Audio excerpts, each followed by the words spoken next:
Kia ora tātou in the headlines. Tributes continue to flow for Margaret Mahy, who died in Christchurch yesterday. Prime Minister John Key says the 76-year-old author was known throughout the world. He says he gave British Prime Minister David Cameron the author's summary Saturday morning so that his children would understand what life was like in New Zealand. Power has been restored to the far north. Top Energy reported a lightning strike hit power lines just north of Whangarei about 1 p.m. today, leaving 31,000 customers without electricity.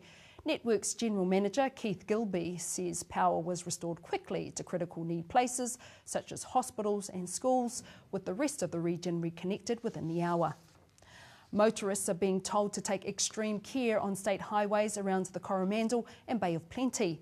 Many roads closed due to flooding and slips. The Karangahake Gorge on State Highway 2 between Waihi and Pairua will remain closed. The New Zealand Transport Agency says Bay of Plenty motorists should use State Highway 29 through to Tauranga or State Highway 25A between Kopu and Hikuai for those in the Coromandel. State Highway 25 between Thames and Coromandel Town is now open. The Athenry Gorge in the Bay of Plenty has reopened.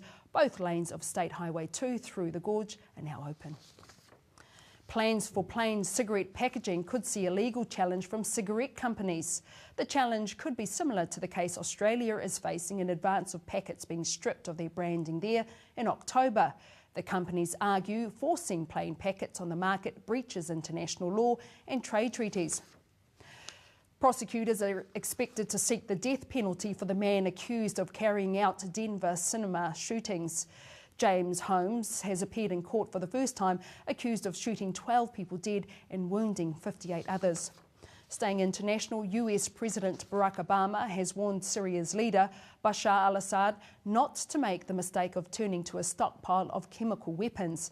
Assad's beleaguered regime had earlier threatened to unleash the weapons if Syria faced international military intervention, although it vowed not to turn them against its own civilians. And Peter Jackson has reviewed new footage from The Hobbit.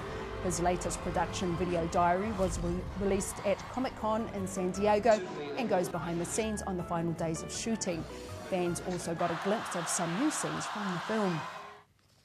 E maha tonu ngā kaupapa e haere aki nei ki te whakanui Te Wiki o Te Reo Māori. Kua hanga te tehi pū manawa waia pūkoro hou, kia tae te tangata Te Reo Māori tiako o te kore utu. Ko Hika Light app tōna ingoa.